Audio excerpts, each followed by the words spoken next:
Hey, what's going on, people? Um, it's been a while. I was gonna make a quick video. Someone actually asked me, Violence Jigsaw, I think your name was. He asked me to post my opinion on the Super Six middleweight tournament that is coming up, and two upcoming fights: Carlos Quintana versus Joshua Clottey, and David Haye versus Nikolai Valuev. So this video is gonna be kind of a preliminary video. I was gonna discuss my opinion on the whole Super Six middleweight tournament. I think that's actually what boxing needs. We need to have a playoff style of tournaments in order to decide who the pound for pound champion is. I really, really wish they did this at the welterweight division. Imagine if they did the Super Six welterweight championship, where all the best guys have to fight each other in order to be undisputed.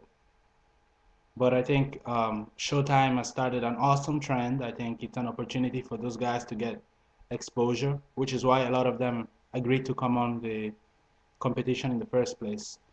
So I think it's awesome. I think it's great. I think it's going to help the middleweight division a whole lot because, I mean, the welterweight division was getting some love, lightweight was getting some love, heavyweight, it's been so-so. And I felt the middleweight division wasn't getting the love it needed because it had all these champions but no unified champ to look at.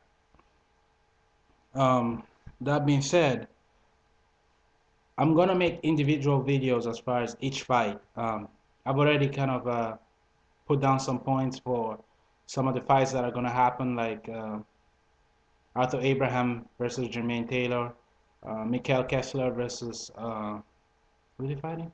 Andre Ward, and then what's the other one? Carl Froch versus Andre Dirrell. Um, so yeah, I kind of already have my opinions on those. Then the fight between David Haye and Nikolai Valuev, I don't know. I mean, on paper it looks like a good fight because you have a guy called David going against a giant. Nikolai Valuev has never been a fighter that I admired. I think he just uses his size to overpower most of his opponents. He hasn't had quality opposition in a long time.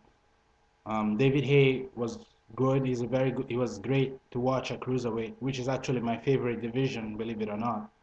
Um, so I think it should be interesting, and I think he needed to take this fight before going against any of the Klitschko's. He has to get used to the heavyweight division.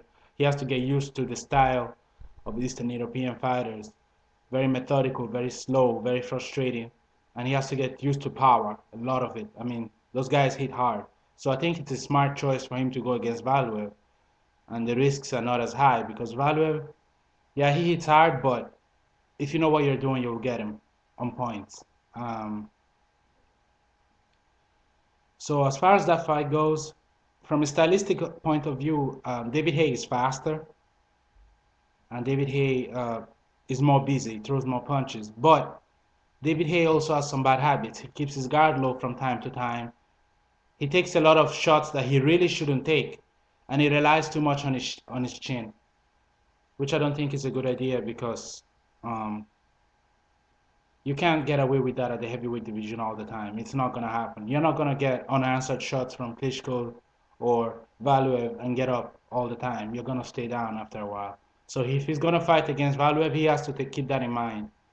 He's gonna have to move around a lot, use upper body movement, keep his guard up, and keep busy by going on the inside and preventing Valuev from keeping him at distance with the jab. Valuev is useless if you can close the distance and frustrate him. Because Valuev's defense is not that very good. It's all right, but not very good. He relies on his size and reach and power to kind of keep his opponents at bay. But if you keep busy and throw many punches, he gets frustrated. So if David Haye wants to win, that's what he should do. I do believe that he has what it takes to beat him, but I'm not going to make a prediction on this one because, number one, I haven't followed Valuev as much as I should have. I've watched like two of his fights. He's not exciting to watch. He's boring, rather predictable. But I do think that if anyone could beat him, David Haye is that guy. I mean, the speed and the power that David Haye brings to the ring should play a huge role into this fight. And David Haye is much more elusive. And despite David Haye's flaws, he's still a much better overall boxer than Valuev is. Valuev is just a huge guy who uses his size. I think if Haye sticks to the jab and throws good combinations while keeping his head away from range, he'll be fine. And as long as you close the distance and prevent Valuev from taking control of the fight with the jab, you should be able to beat him. So if Haye practices well, I expect David Haye to win. Um, Either by decision. I don't know if he can knock Valuev out. I wouldn't put that. I wouldn't count on that, but I could see David Haye getting a nice decision out of it, or even a TKO. But I'm gonna make a more detailed video on that. Joshua Clottey versus what's his face, Carlos Quintana. I'm not excited about that fight. Carlos Quintana is a very good boxer. Joshua Clottey is a very good boxer. I do believe Joshua Clottey deserves to be fighting the big dogs. I would rather have Joshua Clottey go against someone like Shane Mosley or um, you know, those guys. I don't think he needs to waste his time with Carlos Quintana, but you kind of have to do whatever you get. I don't even know if this fight is happening actually. I just got it from him. But if it is happening, I'm inclined to go with Joshua Clottey. Clottey is a much better boxer than Quintana. Quintana is very good, has a lot of heart. He's crafty. He's good on the inside, and he knows a lot of tactics. But Joshua Clottey is more savvy, has better footwork, and has a very good chin. Can take a lot of Quintana's shots. So I think if Joshua Clottey brings his A game, he should be able to take care of Carlos Quintana. So that's that. If I find out that the fight is happening for sure, I'll make a video on it. And then for the Super 6 middleweight tournament, I'm gonna make individual videos on each of the fights. But just real quick, the guys that I'm picking to be in the finals, I can see Arthur Abraham going all the way. He's the guy with the most power, in my opinion. I mean, I'm pretty sure he's gonna be able to bring his power from 160 to 168, no problem. He has amazing power. His boxing skills are, I wouldn't say top notch, but just where you want them to be. And he has a chin that is made of steel. So I think I see him in the finals very easily because there's only one fighter in the whole tournament that I see that could give him a lot of trouble. Andre Ward is a guy I like. I hope he makes it. I like the way he fights. I think he has a lot of promise in him. He's fast. He has a lot of. He has a lot of natural talent, and he has amazing hand speed. I mean, I've watched a lot of his fights. The guy, he knows what he's bringing to the ring, and he's a lot. Even though he hasn't fought too many people of note, except Edison Miranda and a few others, he has a lot of experience because he fought a lot in the amateurs. His skills are nice, I think, and he's adapting very well to the professional boxing world. I think he's adapting very well to fighting at the top level. So if he can get through Mikhail Kessler, I see him going all the way to the finals. Mikhail Kessler is his only real test until Arthur Abraham. And Carl Froch is a sleeper, but he likes to get hit a lot. He takes a lot of unnecessary punches just so that he can frustrate the fighter in the end.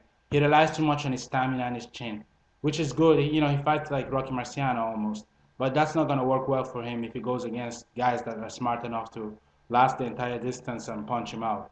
He's not going to survive if he carries that mentality into the ring against guys like Kessler or Abraham. So, or even Andre Dirrell for that matter. So I wouldn't be too quick to consider him a contender for this thing. Andre Dirrell, I'm gonna hold my judgment until I see how he does against Roch. He hasn't been tested, in my opinion, enough to really be considered a factor. Until he beats Roch, then I'll be able to count him. And of course, Mikhail Kessler is the other guy that I might see in the finals. He's the more experienced and one of the more accomplished fighters besides Jermaine Taylor. And again, Jermaine Taylor is another sleeper that you should keep your eyes on. I don't know whether he can win it all, but I have faith that he might be able to pull it off. But again, I'm going to make individual videos on each of those fights, so I'll see you guys then.